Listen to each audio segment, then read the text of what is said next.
आदम अलैहिस्सलातु वस्सलाम को जब अल्लाह ताला ने मिट्टी से बनाया और उनके अंदर रूह डाली और जन्नत के अंदर उनको दाखिल कर दिया, फिर उन्हीं की पिसली से हव्वा को पैदा किया। आदम और हव्वा दोनों जन्नत में रहने लगे।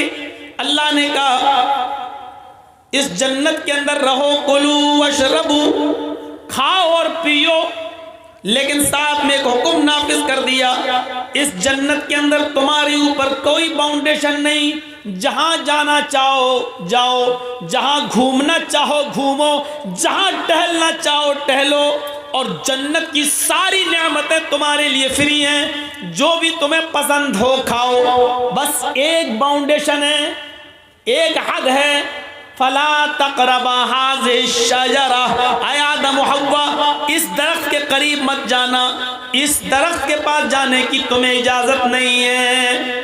जब दरख्त के पास जाने की इजाजत नहीं है तो फल खाने की इजाजत कहां से हो जाएगी।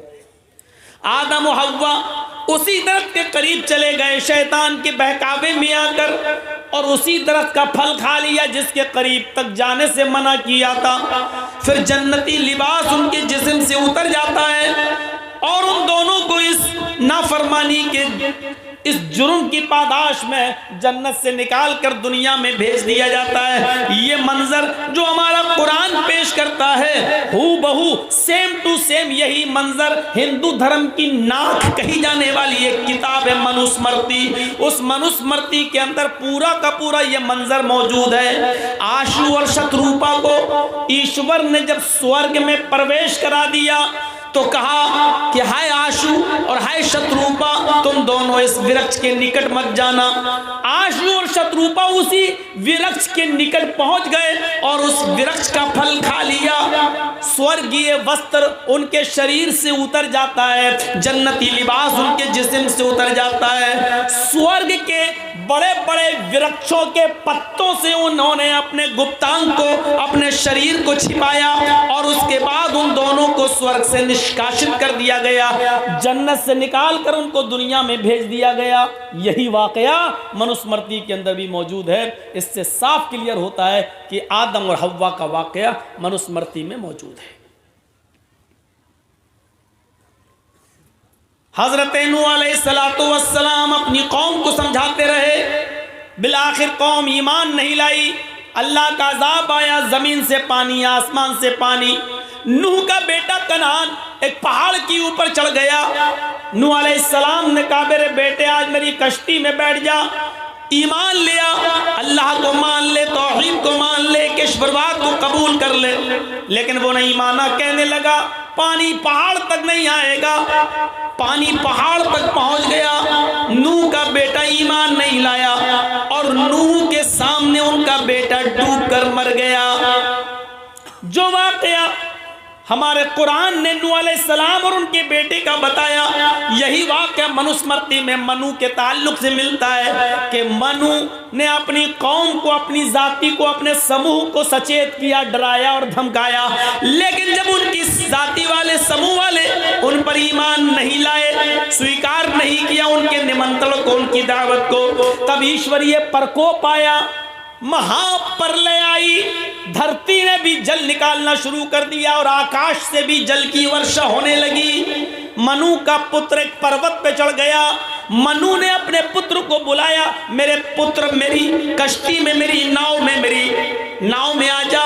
मनु का पुत्र नहीं माना, अर्थात उसने मनु के निमंत्रण को स्वीकार नहीं किया, रिजेक्ट कर दिया। मनु के पुत्र को मनु के सामने डुबो दिया गया और मनु का पुत्र डूब के मर गया।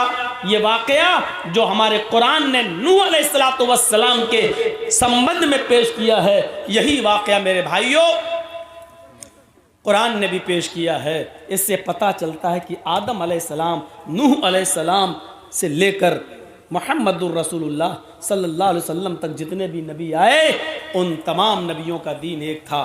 नूह मनु है, सबसे पहले मूर्ति पूजा मनु के अंदर ही आई, और हमारा इस्लाम भी ये कहता है कि सबसे पहले मूर्तियों की पूजा नूह अलैहिस्सलाम के ज़माने में आई। नूह अलैहिस्सलातु वस्सलाम के जो 5 बड़े बुजुर्ग थे, नूह की कौम के वद, सुआ, यगूस, यऊक, नस्र, नूह अलैहिस्सलाम के इंतकाल के बाद नूह की कौम ने इन 5 बड़े बुजुर्गों का बुत बनाया और उन्हीं के जरिए दुआएं करने लगे और उन्हीं को पूजने लगे। मूर्ति पूजा की शुरुआत वहाँ से होती है। ये हमारा इस्लाम कहता है और हिंदू धर्म भी यही कहता है कि मूर्ति पूजा मनु के दौर से चल रही है।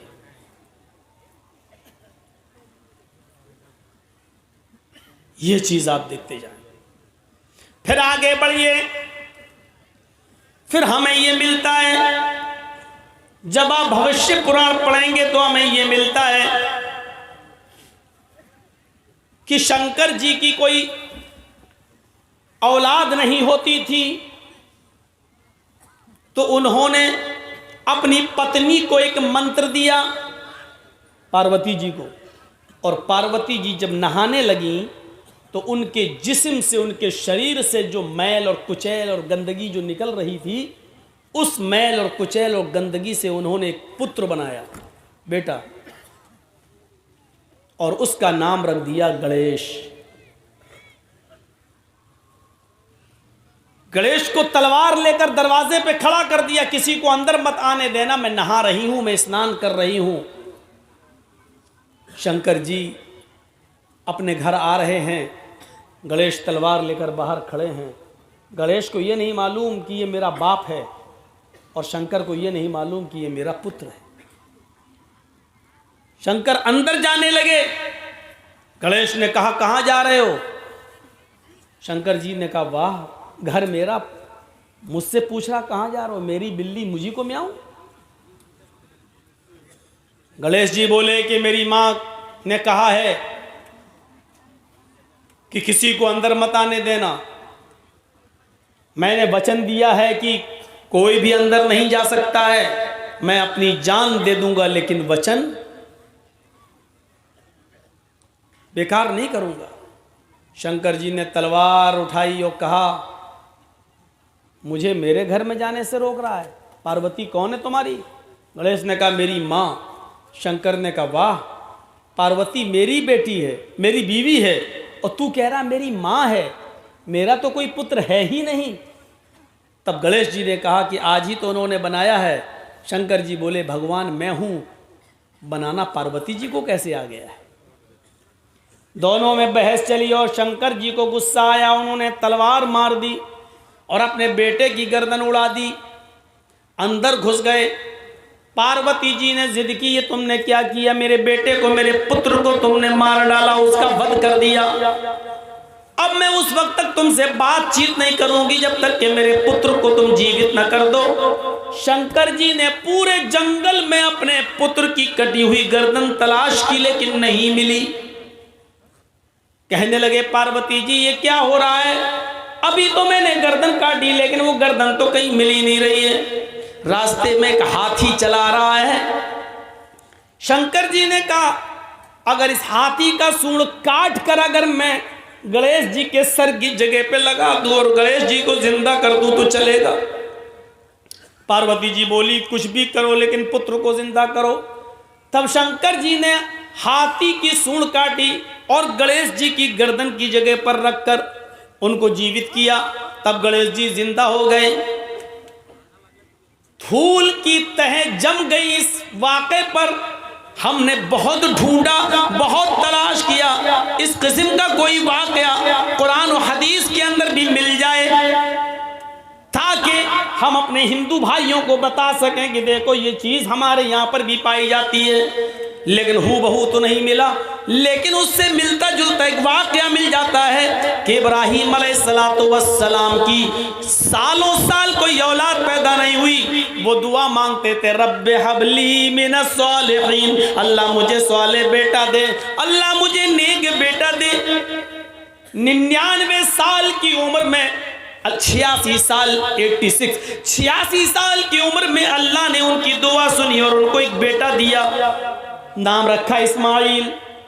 जब वो बेटा 13 साल का हो गया तो इब्राहिम अलैहिस्सलाम ने ख्वाब में देखा, सपने में, कि मैं अपने बेटे को ज़िबा कर रहा हूँ और अल्लाह मुझसे मेरे बेटे की कुर्बानी मांग रहा है। तब अपने बेटे से उसका इजहार किया, बेटा तैयार हो गया।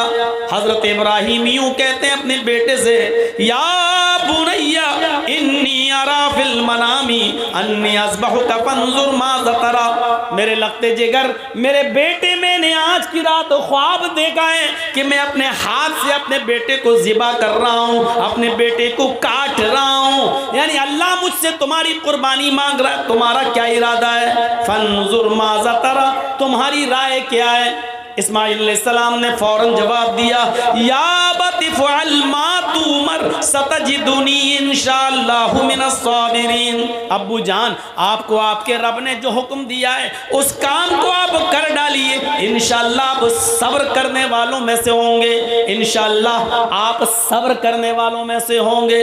तब इब्राहिम ने अपने बेटे इस्माइल को पेशानी के बल जमीन पर लिटा दिया और तेज छुरी बेटे की गर्दन पर चलाने लगे। लेकिन अल्लाह रब्बुल आलमीन का उधर हुक्म हुआ, बस नहीं, आए छुरी, तू अपना काम नहीं करेगी। इब्राहिम अपना काम कर रहे हैं, छुरी को हुक्म हो गया, तू चलेगी नहीं। आवाज आई, बस बंद करो इब्राहिम, कद सद्दक़्ता रुया इन्ना कज़ालिका नजज़िल मुहसिनीन। बस करो, तुमने अपने ख्वाब को सच्चा कर दिखाया और मैं नेक लोगों को इसी तरीके का बदला दिया करता हूँ। फिर अल्लाह ताला ने जन्नत से एक दुम्बा भेजा और वो इस्माइल की जगह पर दुम्बा ज़िबा कर दिया गया। मेरे भाइयों, यहाँ शंकर ने गणेश की गर्दन उड़ाई, यहाँ इब्राहिम ने इस्माइल की गर्दन पर छुरी चलाई। वहाँ गणेश कट गए, यहाँ इस्माइल कटे नहीं। वहां गणेश को जिंदा रखने के लिए हाथी काटा गया, यहाँ इस्माइल की जगह पर दुम्बा आया है। कितनी धूल जम गई किताबों पर और जमाने गुजरते गए। इस वाक़े को जब हम इस हकीकत की रोशनी में जब तलाश करते हैं तो पता चलता है कि किसी न किसी शक्ल में यह वाक़या कुरान और हदीस की किताबों में मौजूद है। जिसको ये शंकर कह रहे हैं, हो सकता है हमारे यहाँ वही इब्राहिम अलैहिस्सलाम हो, और जिसको ये गणेश कह रहे हो सकता है हम उन्हीं को इस्माइल अलैहिस्सलाम मानते हों, और जिसको ये पार्वती मानते हैं हो सकता है कि हमारे यहाँ वही हाजरा हो। लेकिन हो सकता है कि साथ क्लियर हम भी नहीं कर सकते। इन चीज़ों के सामने देखिए तो पता चलता है कि हकीकत क्या है। ये धूल कौन साफ करेगा? जो किताबों के जरिए चढ़ चुकी है। घर साफ करते हो, कपड़े साफ करते हो, बर्तन साफ करते हो, किताबों पर जो खुराफातों की धूल जम गई है उसे कौन साफ करेगा? अल्लाह ने तुम्हें फिल्टर दिया है, साफ करने की चीज दी है, पाउडर दिया है, और वो है कुरान करीम। इस कुरान करीम की कसौटी पर रखकर उस धूल को साफ कीजिए। हर चीज चमकती हुई सोने की तरह आपके सामने क्लियर होती चली जाएगी। इस्लाम की बुनियाद जिन 5 चीजों पर है, हिंदू धर्म की बुनियाद भी उन्हीं 5 चीजों पर टिकी हुई है। बुनियल इस्लाम अला खम्सिन शहादती अल्ला इलाहा इल्लल्लाह व अन्ना मुहम्मदर रसूलुल्लाह व इकामिस सलाह व ईताइज ज़काह वल हज्ज व सौम रमज़ान। इस्लाम की बुनियाद इन 5 चीज़ों पर है। शहादती अल्ला इलाहा इल्लल्लाह, इस बात की गवाही दो कि अल्लाह के अलावा कोई माबूद नहीं। वो अन्ना मुहम्मद रसूलुल्लाह, और मोहम्मद अल्लाह के रसूल हैं सल्लल्लाहु अलैहि वसल्लम। व इकामिस सलाह, और नमाज कायम करो। व ईताइज ज़कात, और ज़कात अदा करो। वल हज, और हज करो। व सौम रमज़ान, और रमज़ानुल मुबारक के पूरे महीने के रोज़े रखो। ये इस्लाम की बुनियाद है। इस्लाम की बुनियाद जिन 5 चीज़ों पर है, महाभारत उसी को यूँ कहती है, सनातन धर्मम पंचम वस्तु अस्ति प्रथमा वस्तु एकम ब्रह्मादित्य नास्ति नास्ति किंचन द्वितीय वस्तु षष्ठांग कर्तव्या तृतीय वस्तु दानम दीक्षिता चतुर्थ वस्तु वरधारी पंचम वस्तु तीर्थ यात्रा कर्तव्या। यही सनातन धर्म की बुनियाद बताई गई। कृष्ण जी कह रहे हैं अर्जुन, सनातन धर्म 5 चीजों का नाम है। सनातन धर्म 5 चीजों का नाम है। प्रथमा वस्तु, पहली चीज, एकम ब्रह्मादित्य नास्ति नास्ति किंचन, एक ही ब्रह्मा है दूसरा नहीं, नेह बिल्कुल नहीं, नाना कतई नहीं, किंचन जरा सा भी नहीं। कृष्ण जी अर्जुन से कह रहे हैं एक ही ब्रह्मांड का रचयिता और रचनाकार है, एक ही ब्रह्मा है, एक ही इस दुनिया का बनाने वाला क्रिएटर ऑफ यूनिवर्स एक ही है, द्वितीय नास्ते दूसरा नहीं।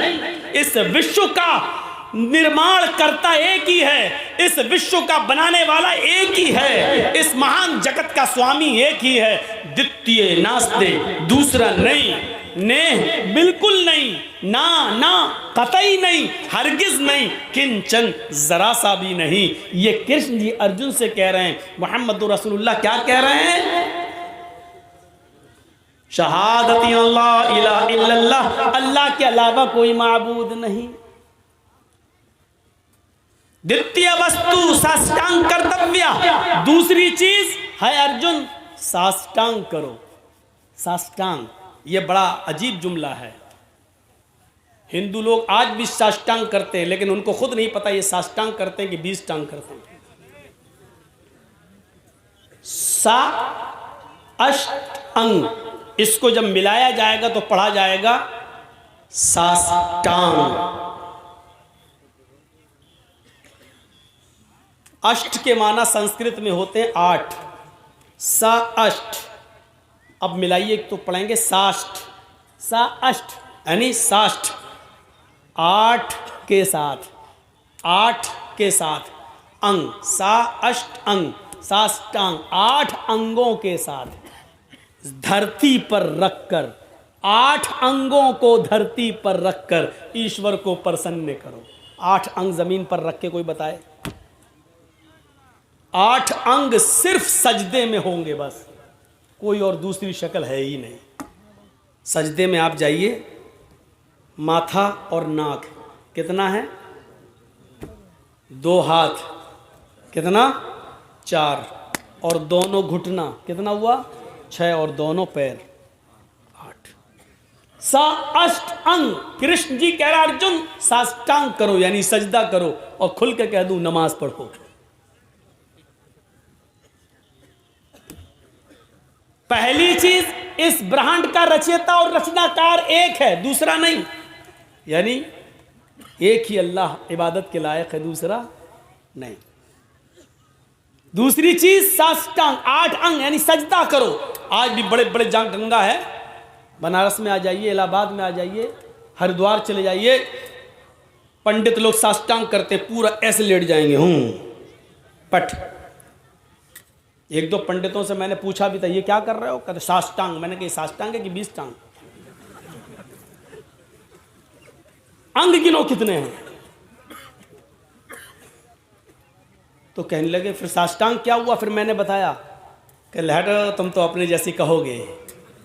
हक बात तस्लीम कर लेना हर किसी के बस की बात नहीं है, जो जल्दी कबूल कर ले। तुम अपनी मीनिंग से देखो, सा अष्ट अंग, साष्टांग का मतलब ही होता है 8 अंगों के साथ, और 8 अंग सिर्फ सजदे के अंदर होते हैं। तृतीय यहां क्या कहा? इकामिस सलाह, नमाज पढ़ो। तीसरी चीज इस्लाम ने क्या कही? ज़कात दो, व ईता इस ज़कात दो। और यहां कृष्ण जी क्या कह रहे? अर्जुन दानम दीक्षता, दान दो, दान खैरात करो। यहां ज़कात, वहां खैरात। चतुर्थ वस्तु व्रतधारी, चौथी चीज व्रत, उपास, रोजा। यहां चौथी चीज बसौमी रमजान, रमजान के पूरे महीने का रोजा। वल हज, यहां 5वीं चीज हज, वहां तीर्थ यात्रा कर्तव्य, तीर्थ यात्रा करो। किसी पवित्र शहर में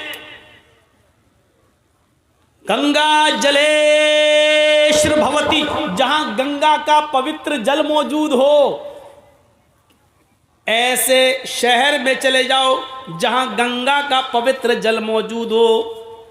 हाँ, आगे का मतलब बड़ा अजीब है, वो समझना पड़ेगा। स्नान कर्तव्य, उसमें डुबकी लगाओ ताकि तुम्हारे पाप मिट जाएं। ये चीज समझने की है। कृष्ण जी कह रहे हैं पांचवी चीज तीर्थ यात्रा करो, यानी अपना शहर छोड़कर किसी पवित्र शहर चले जाओ, गंगा जलेश्वर भवती, जहां गंगा का पवित्र जल मौजूद हो। स्नानम कर्तव्य, उसमें स्नान कर लो।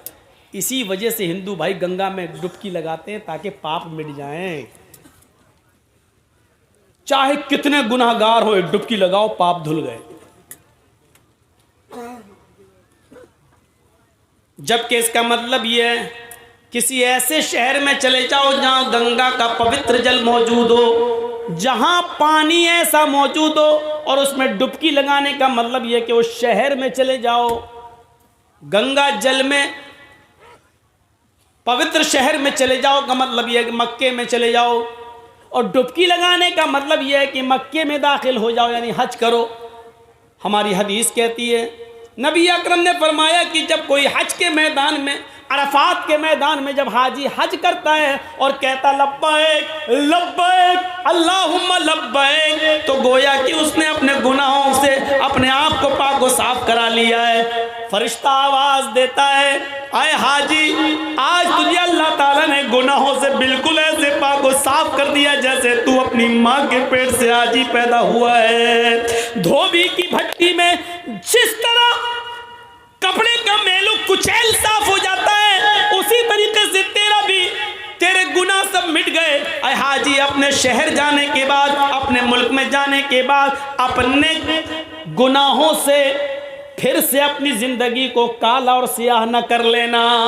तो तीर्थ यात्रा का मतलब यह है कि हज कर लो, पवित्र शहर चले जाओ, वरना डुबकी लगाने से गुनाह माफ नहीं होते। माफ करना, अगर डुबकी लगाने से गुनाह माफ होते और पाप मिटते तो वो फिल्म न बनती, और वो फिल्म में ये गाना नहीं बनता।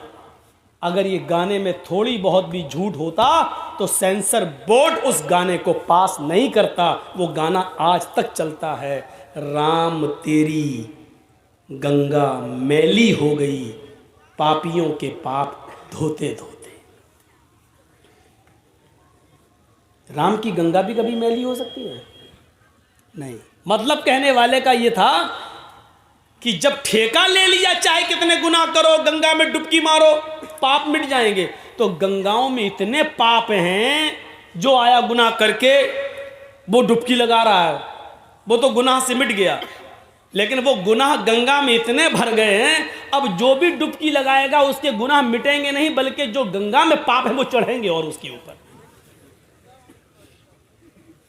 आज तक ये गाना चलता है, बजता है, और इसको कोई निकाल नहीं सका, जबकि केंद्र में सरकार भी तुम्हारी है, पक्के राम के मानने वाले भी हैं, और गृह मंत्री जी भी तुम्हारे हैं, सुप्रीम कोर्ट के जज जब उनके अंडर में हैं, तो फिल्म भी दुनिया से ये गाना निकालने में उनको टाइम ही कितना लगेगा, लेकिन आज तक नहीं निकाल सके, क्योंकि इसमें सच्चाई है,